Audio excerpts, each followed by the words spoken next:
Good afternoon, everybody. I don't have anything off the top, Matt, so if you want to kick us off. Please, thank you. Before we get into what I'm sure will be Middle East-related things, I just want to check on the state of transition.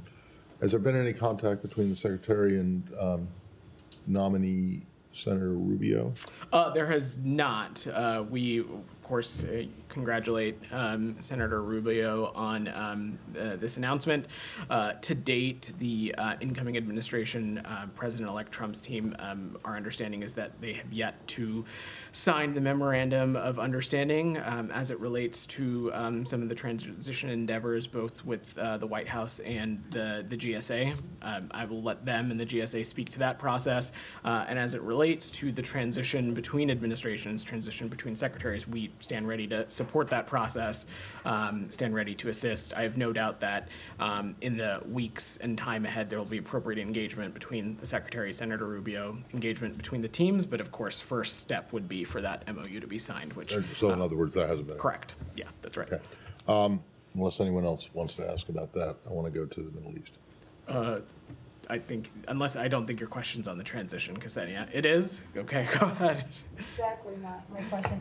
What foreign policy changes do you expect and hope to avoid once Rubio becomes Secretary of State? So, I mean, is there anything Secretary Blinken would want him to stay the course? Ksenia, I'm just going to jump in right there and just echo what you've heard the Secretary, the President, Matt, and others say. There is one President at a time. There's one Secretary of State at the time.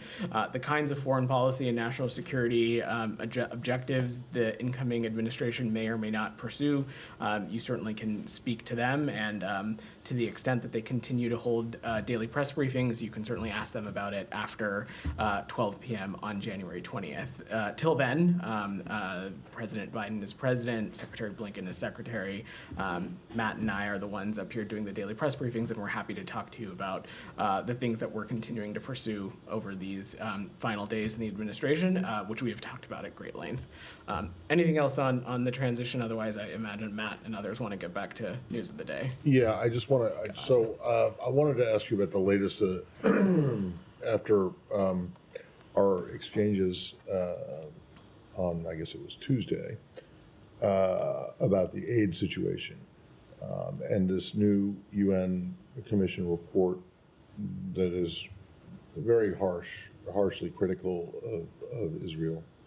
One, since Tuesday, have you seen anything that would make you think that they are now more in compliance with the criteria that were laid out in the letter? And number two, what do you think of this UN Commission's?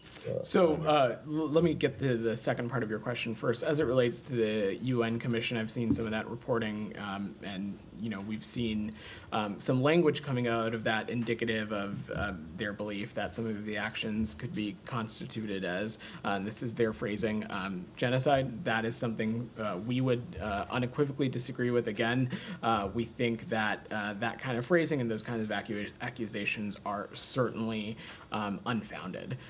As it relates to the humanitarian situation, I laid out on Tuesday some of the steps that we have seen taken. We expect some additional steps to take place as well over the course of this week. Particularly, we anticipate that the IDF and COGAT may make some adjustments to the list of items, the dual-use items that would be allowed to be categorized within humanitarian aid. Certainly, progress in that space would build on the many things that I outlined the other day on Tuesday. And all in all, what we want to see is all of these things in their totality continue to contribute to an improvement in the humanitarian circumstances on the ground. But they haven't done that yet. That we expect a decision to be made on that sometime this week. And there's still been no meeting of this civilian harm reduction. That is my understanding. But again, these items were October 31st, even before the last the deadline on Tuesday. Certainly, our hope and our expectation is such an engagement happens as soon as possible. But ultimately, Matt, look, we talked a little bit about this the other day. we want to make sure that these kinds of efforts are sustained over an extended period of time. You and I and many others have had a fairly extensive back and forth on Tuesday about the contents of the original letter that Secretaries Blinken and Austin sent in October, but also the results that we're seeing on the ground. Obviously, colleagues in the humanitarian space had some perspectives and points of view on this and well. And I say all this to say that at the end of the day, we welcome criticism of the United States record. Certainly, we even welcome criticism of Israel's record when it's warranted. But certainly, it ultimately, at the end of the day, needs to be grounded in facts. And the facts are this, is that on many of the items that were outlined in this letter that was sent by the secretaries, we have seen progress and steps in the appropriate direction. What we need to see now is these kinds of events sustained over a significant period of time, and our hope is that through the significant progress steps that we've seen, that the operational space has been created to see an additional inflow of trucks, see an additional inflow of humanitarian aid, that all in all, contributing will hopefully help address the dire humanitarian crisis in Gaza. All right, well, yeah, I mean, you keep using the word hope and the words hope and expectation. You know, it's just, at this point, it kind of sounds like, you know, thoughts and prayers being offered for victims of tragedies, which are you saying that all accusations against Israel are unfounded? No, what I'm saying is the accusation of genocide, specifically in that UN commission, those accusations are unfounded. Also, in the point that I was making about criticism of Israel needing to be grounded in facts, our viewpoint is that some of the metrics that were outlined by some of these humanitarian groups in their scorecard release the other day are inconsistent with what we're seeing on the ground. And just some examples of that, that scorecard said that humanitarian aid had been cut off in the north. That is not accurate from our reporting and not accurate from our engagements with people in the region. Food and supplies had been delivered to Gaza City for weeks now, and last week we've also saw some progress in Jabalia and some of the surrounding areas. That scorecard had said that the Musawi humanitarian zone had not been expanded. Also not true. We have seen the humanitarian zone in Musawi expanded. So there are just some simple things like this that we think are inconsistent with the facts on the ground. That does not mean to say that the humanitarian situation in Gaza is perfect. It's not, as I said on Tuesday, but any criticism of the United States or Israel and our humanitarian undertaking absolutely needs to be grounded in the truth on the ground. And some of those metrics are inconsistent with what our colleagues and those who have been engaged on this deeply are seeing directly. Well, I'm kind of surprised you want to get into metrics that are contained in the NGO report, since you absolutely refuse to get into your own metrics when you were asked about it numerous times on Tuesdays. We certainly were. There was no resistance to get into some of those metrics. Let's get into the most basic metric, which was the number of trucks of aid going in every day. You said 350 was the bare minimum.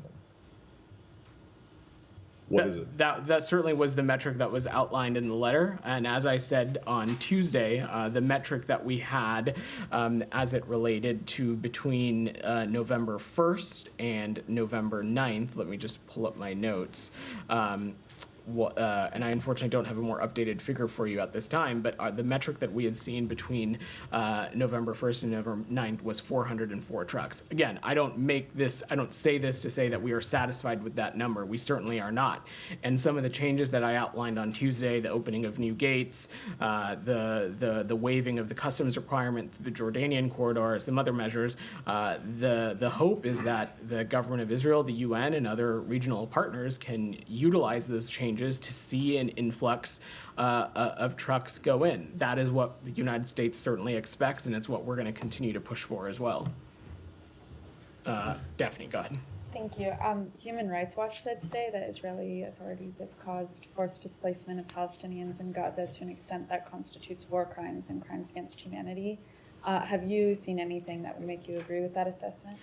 We have not. Certainly, forced displacement is something that continues to be inconsistent with the principles that Secretary Blinken laid out in Tokyo.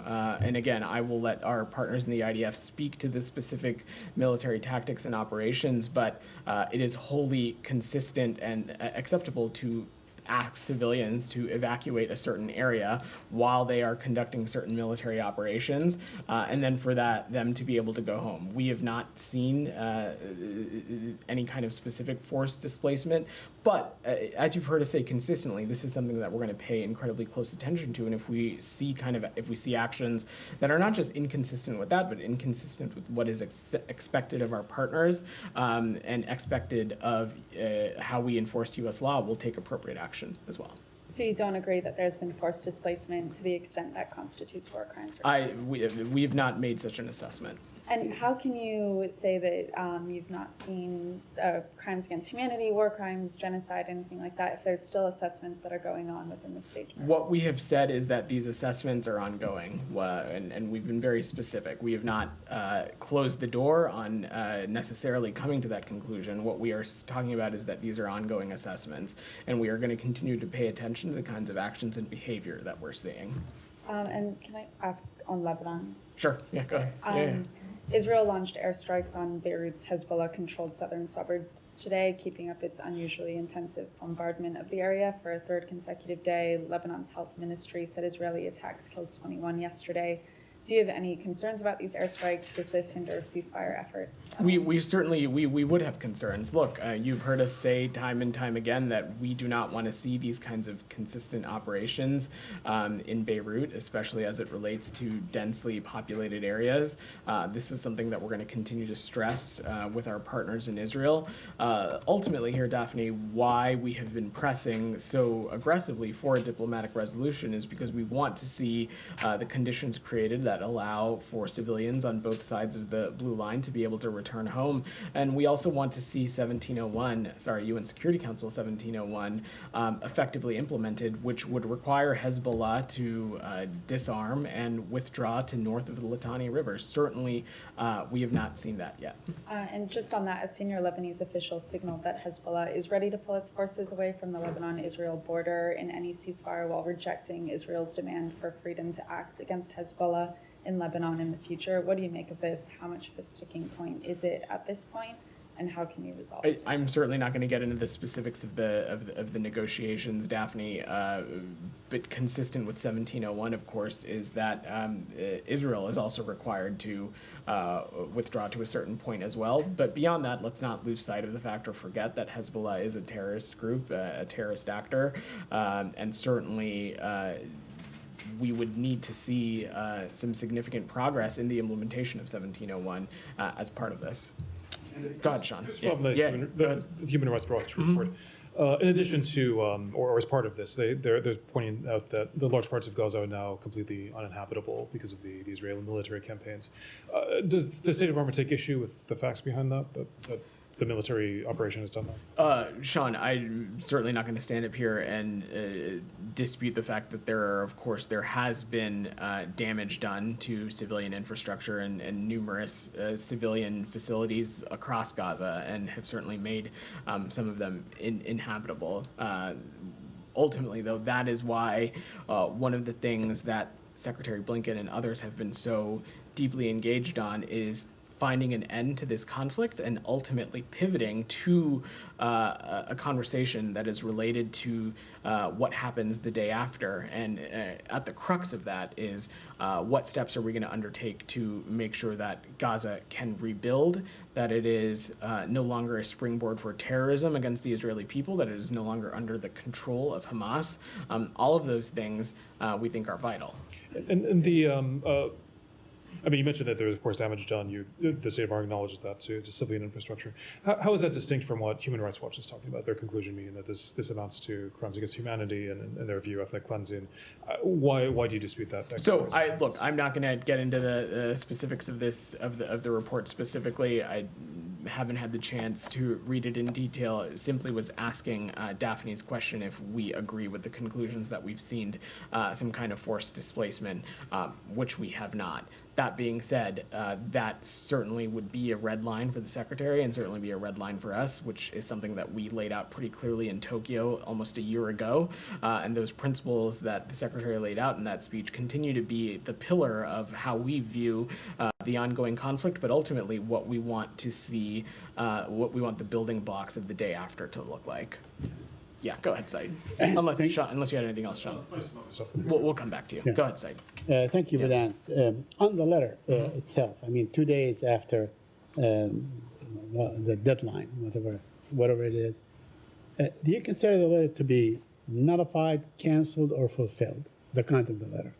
What is the status of the letter today? Said, none of the above. I hope you were paying attention to the very extensive back and forth we had on this on Tuesday. I asked the question, yeah. The point of what we said was that these are issues that we're going to continue to pay close attention to. We're going to continue to make assessments on them. And should we see things that we believe are inconsistent of how we expect a major partner like Israel to conduct itself, we'll appropriately raise those things and will appropriately enforce and take action as it relates to U.S. law.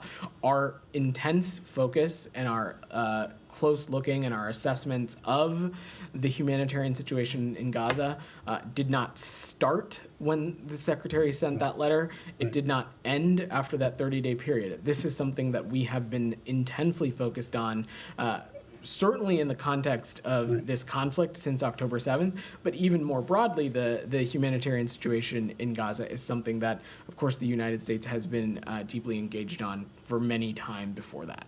I'm not asking a humanitarian question. I'm asking a technical question.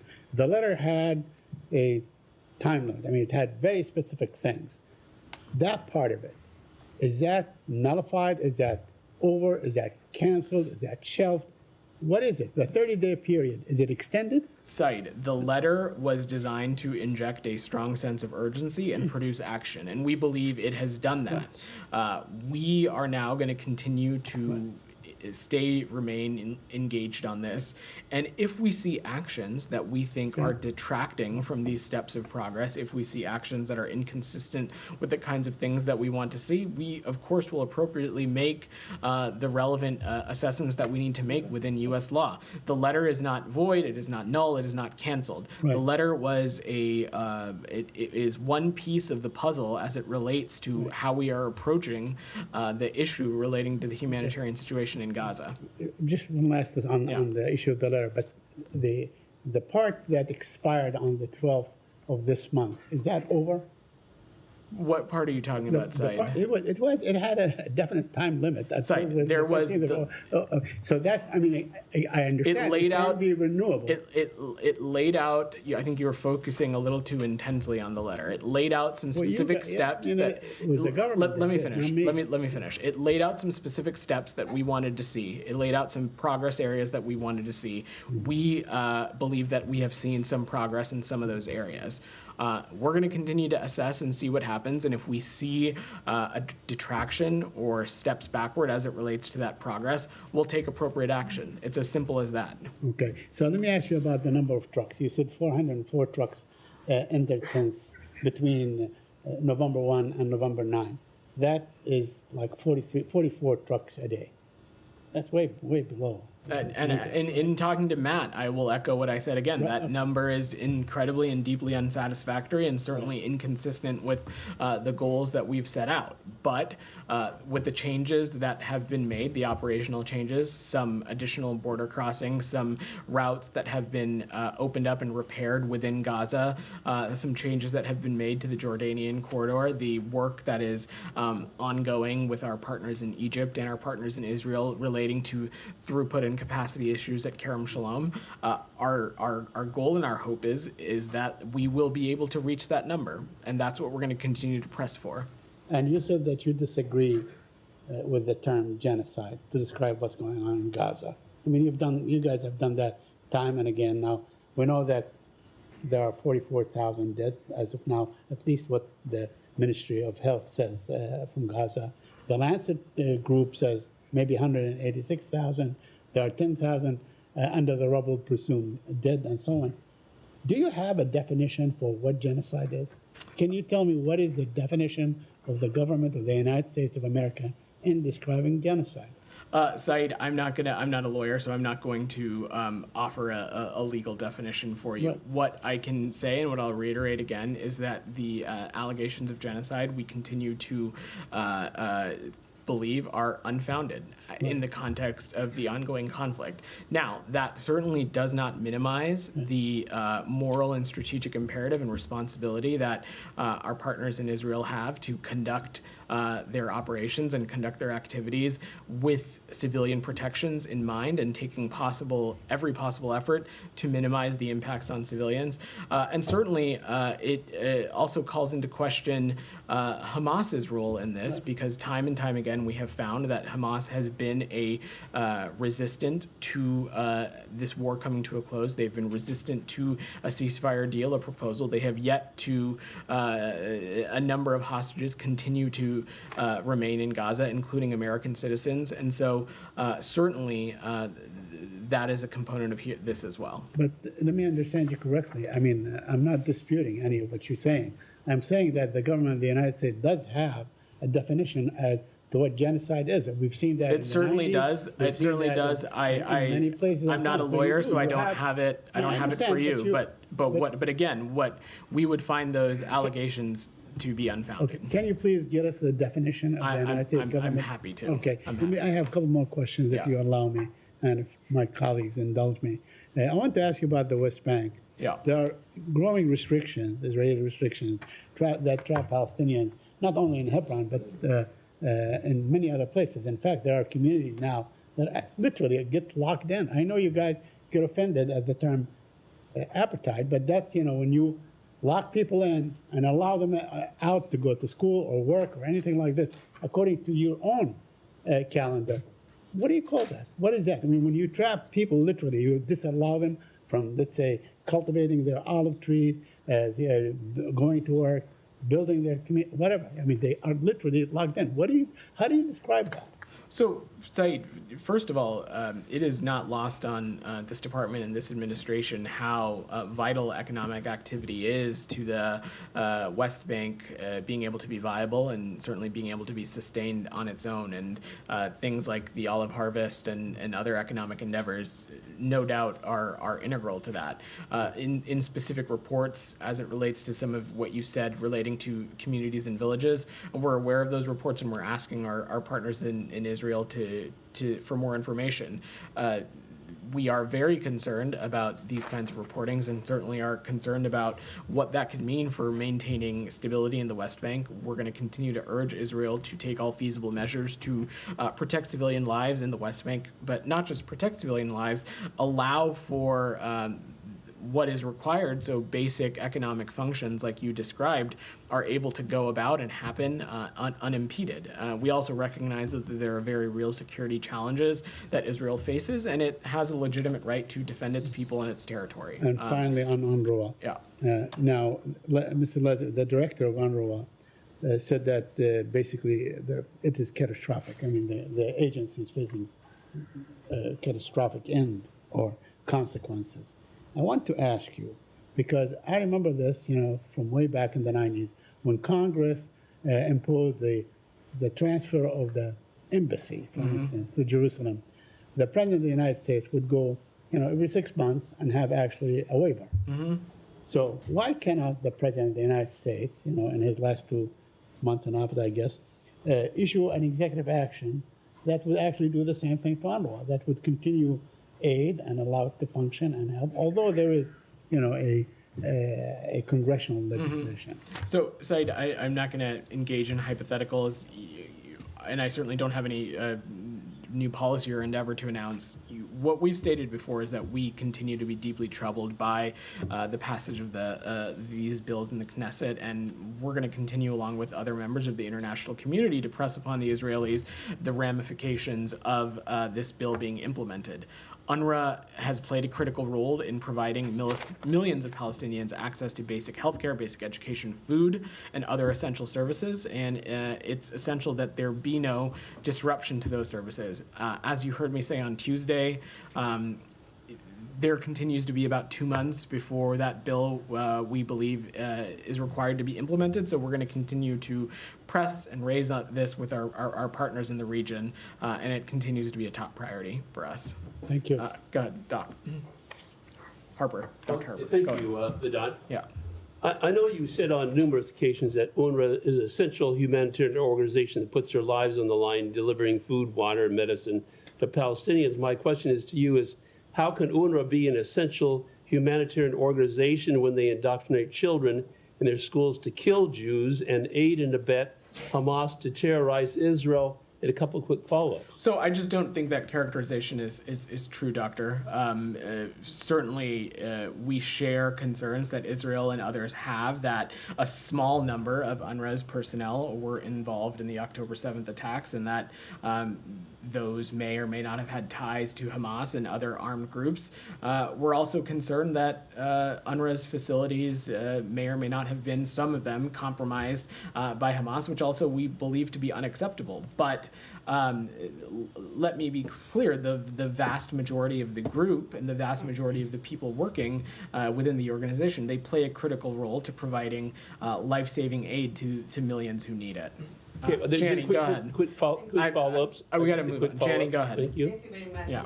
Vedant. I'm sorry, Vedant. All good. People get my name wrong all the time. You'd be still. Go ahead, Jani. Okay, thank you. Question on the Ukraine and Yeah. North Korea and Russia. Secretary Blinken, during visit to NATO, he said the North Korean troops are participating in the battle and that the U.S. will respond sternly. What are the specific response measures, and does it include restriction on the use of long-range weapons? So, as it relates to our Ukrainian partners and any security assistance, we may or may not provide additionally. I just don't have any policy changes to share. But in the context of DPRK troops in the region, you've heard me talk a little bit about this on Tuesday, Jani. And in terms of what our action will be, at the center of this will be dealing with it in close coordination with our allies and partners. Secretary Blinken's comments, you have to remember, we're at NATO, so of course we're going to be talking about this with our partners at NATO, but also the DPRK's involvement in such a thing no doubt causes great concern and consternation for the Indo-Pacific region. And so part of this is working on this collaborative with our partners in Japan and the Republic of Korea as well. Is Ukraine winning the current war? What is the current status in the Ukraine? Because they winning or Russia winning this war?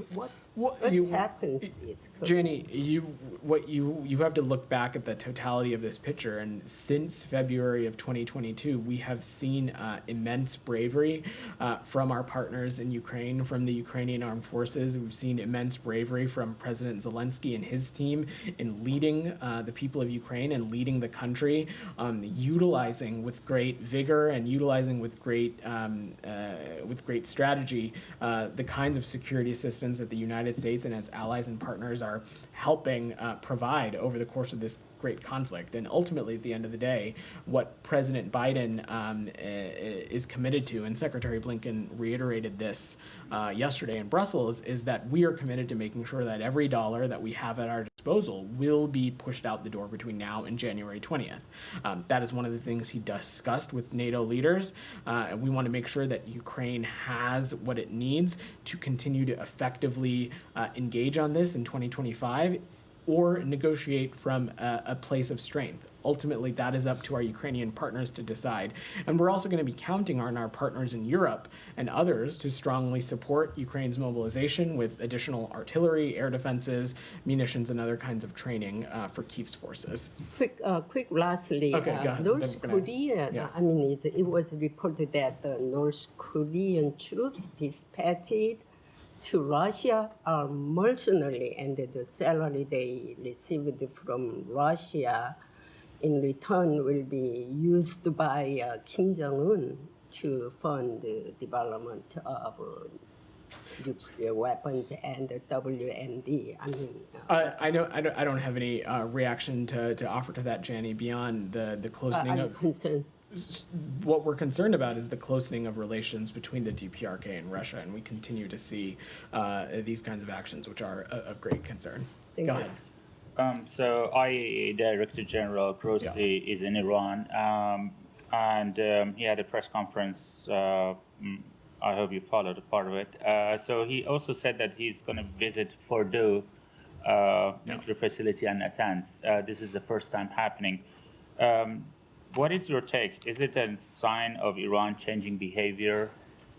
I think we're hesitant to interpret anything as signs of whether Iran is willing to change their behavior or not, because ultimately what we want to see from Iran is actual behavior change and action, not just signs of something or indications of something. And as it relates to Director Grossi's comments, we agree with the IAEA Director General. The time is of the essence in ensuring Iran's full cooperation with the IAEA to resolve the longstanding issues of concern. The President and the Secretary have been clear about this. We want to ensure that Iran never has a nuclear weapon, and we're going to continue to use a variety of tools to pursue that goal, and all options remain on the table.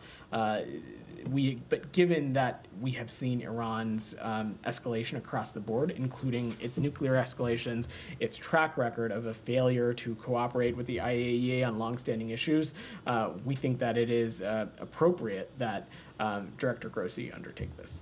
So E3 also, in the next week's IAEA Board of Governors are going to push for a resolution against Iran. Is the U.S. on board, given that some Iranian officials are indicating that they will reciprocate by getting out of NPT? Well, we're tightly coordinated with our E3 partners in advance of this Board of Governors meeting, and we strongly support these kinds of efforts to hold Iran accountable. And I will just leave it at that. You know, we're going to continue to work with fellow IAEA Board Governors to ensure Iran's full cooperation with the IAEA. Goyle, and then I'll come back to you guys. My question is on India, U.S.-India relations. How do you rate today U.S.-India relations and under the new administration and Indian-American communities' interest is after U.S.-India relations immigration? Because hundreds of thousands, maybe thousands of them are still waiting in India. They are not getting appointments for immigrant visas. After the consulate affairs moved from New Delhi to Mumbai, Bombay. And that's a major concern. And 2, 3, 4 years, their husbands and wives are still waiting in India. They are not getting appointment based, especially from the Mumbai consulate. Yeah, so let me say a couple things. First, what the incoming administration may or may not pursue as it relates to their relationship with India. I'm going to let them speak to that. I'm not a spokesperson for the incoming administration. President Biden and Secretary Blinken continue to view India as a vital partner. There are a number of areas which over the course of the past 4 years, you have seen tangible ways in which we have deepened that cooperation, whether that be trade issues, whether that be security cooperation. India continues to be an important vital partner when it comes to the Indo-Pacific, when it comes to global regional stability. And we are very thankful to have been able to deepen that cooperation over President Biden's 4 years in office. And look, on the topic of immigration, certainly fully recognize how important this is to so many people around the world, whether it be visitor visas, whether it be formal legal immigration channels. And this is something that we take incredibly seriously. And certainly, as it relates to the State Department's remit on this, we'll continue to work and find ways in which we can improve processes. Just a couple of weeks ago, Secretary Blinken and Secretary Gina Raimondo at the Department of Commerce talked about ways in which they have been able to streamline processes for tourist visa processing. We recognize how vital that is to the U.S. economy, and we look forward to continuing to build on that. Thank you, sir. Daphne, go ahead. Thank you. We're reporting from sources that the U.S. ambassador to Lebanon submitted a draft truce proposal to Lebanon's Speaker of Parliament today. Can you confirm this? I don't have anything to offer on that from up here beyond just saying what we continue to remain deeply engaged and focused on is wanting to see a diplomatic resolution, one that will ultimately allow civilians on both sides of the blue line to be able to return home. And has Israel given its okay on this proposal? Again, I just don't have anything to offer as it relates to this proposal.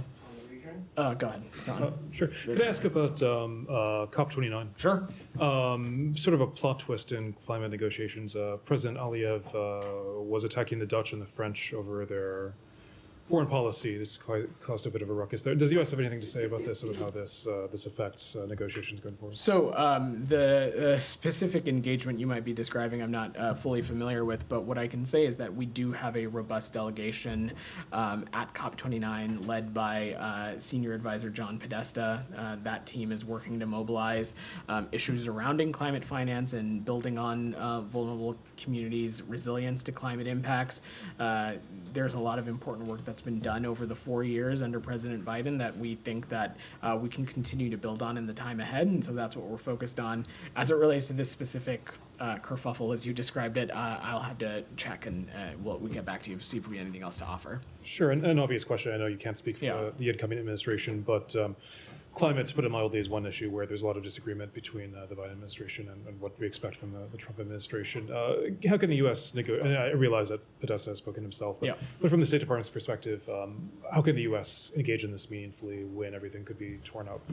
Well, I think, Sean, what you have to, there's 2 points here. First, U.S. climate leadership over the past 4 years has delivered some clear results. It has created more than 300,000 clean energy jobs. We've seen more than 450 billion new private sector clean energy investments. It is a tool that we think is helping hardworking families save on money, on energy, on transportation costs.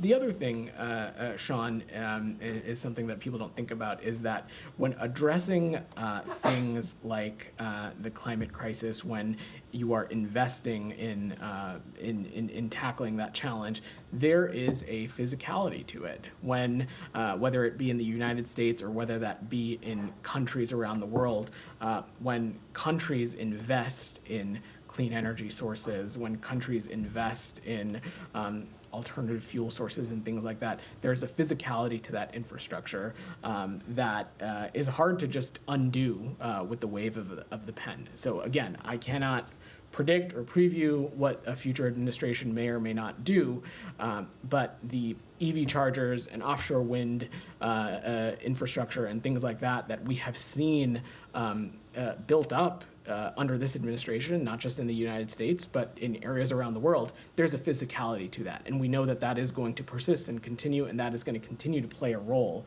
in addressing the climate crisis. Go ahead. Yeah.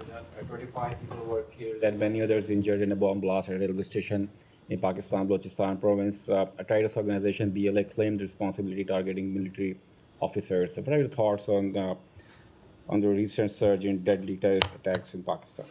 So, firstly, we strongly condemned the BLA Majid Brigade's November 9th bombing at a railway station, and we extend our deepest condolences to the victims and their families. We have a shared interest in combating these kinds of threats with Pakistan. We have a shared commitment to regional security.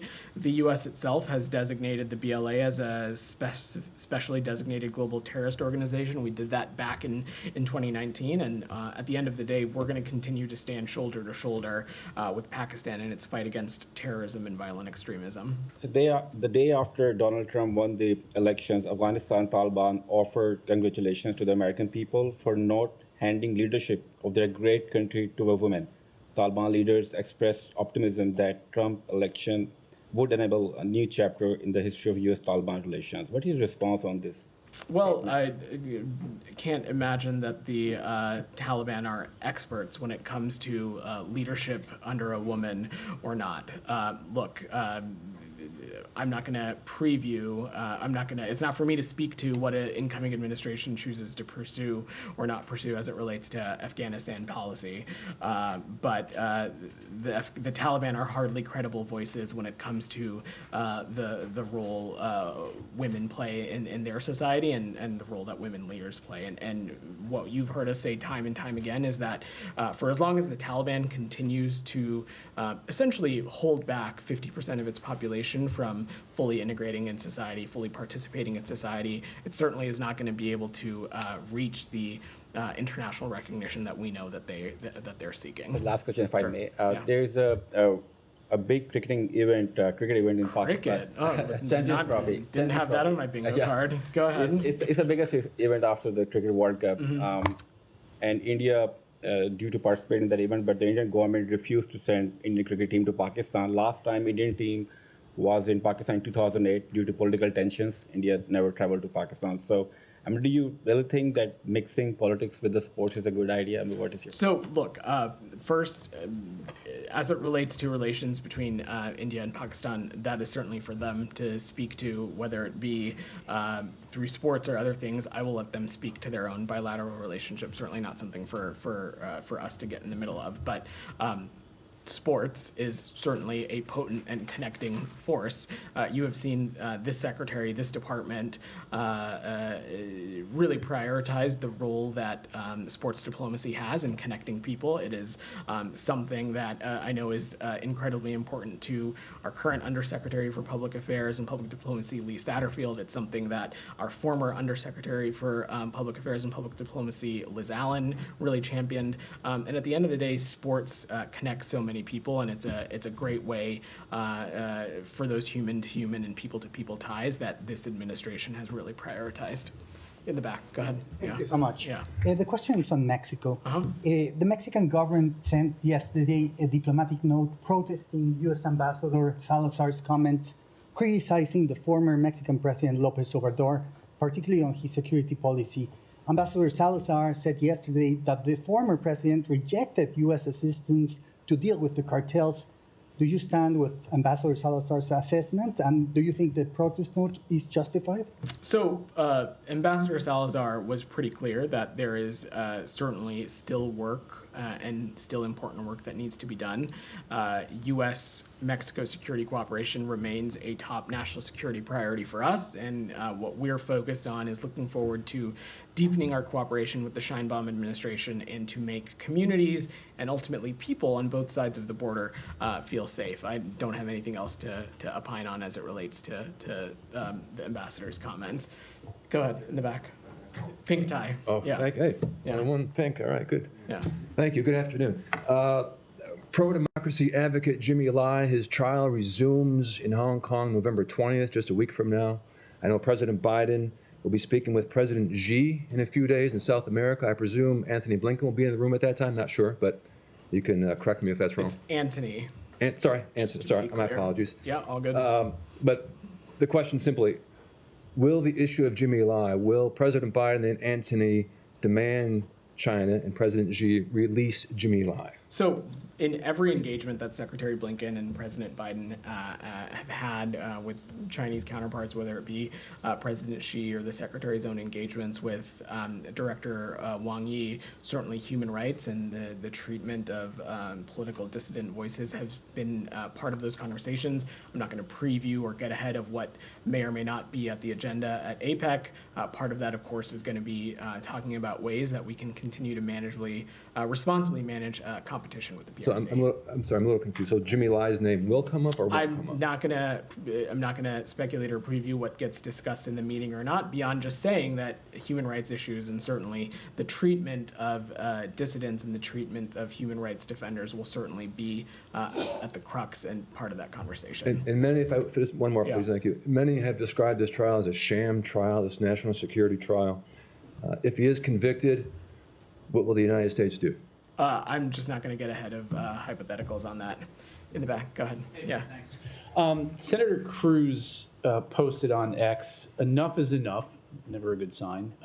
"Any State Department employee who had attended a therapy session because President Trump won should be fired on day one. Our diplomacy is too important to be left to children. Do you have a response to that?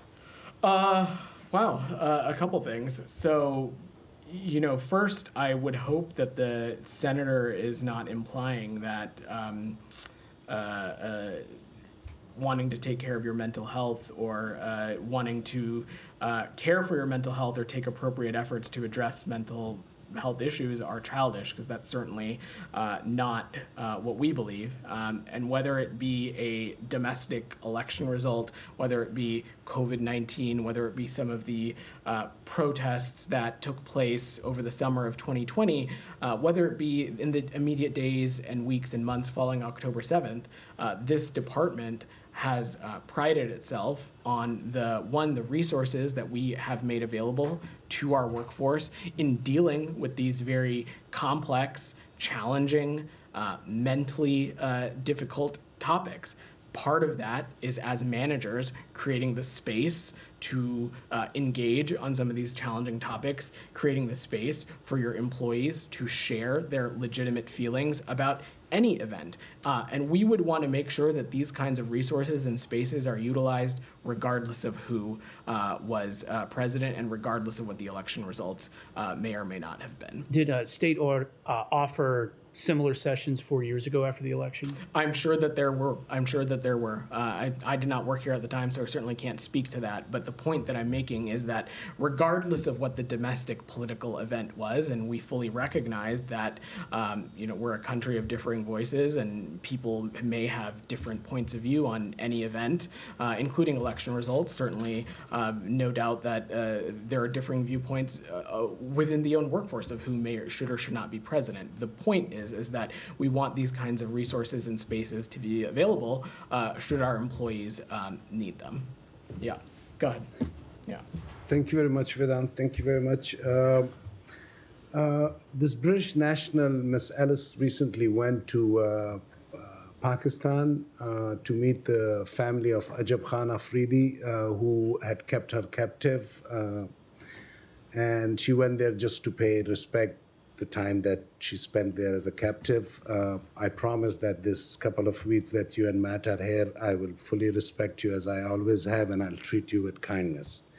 I just have two questions. Number one, I have never seen in Pakistan leader of opposition in this Congress, leader of opposition, Congress means in Pakistan National Assembly, leader of Senate, opposition in the Senate, leader of Punjab Assembly, leader, speaker of all of them being arrested in one day. Do you have any comment? So these seem to be largely internal issues for Pakistan. I'm not familiar with this, so I just don't have anything to offer on that. And just last one thing, I have also started calling our new DOGE ministry head, Mr. Elon Musk. Is he aware that in Pakistan, or would you please at least bring in his notice that in Pakistan since 6 months, X is banned. And even the VPN now are under this whole registration process. I know my colleague has brought you new notice. So, look, on internet freedom issues, which I think is the crux of what you're asking about, these are the kinds of things that we raise with countries around the world, including, of course, through our bilateral relationship with Pakistan. And I'm just not going to opine on what Mr. Musk may or may not know. But look, internet freedom is something that we'll continue to raise around the world. All right. Thanks, everybody. Thanks, guys. Thank you.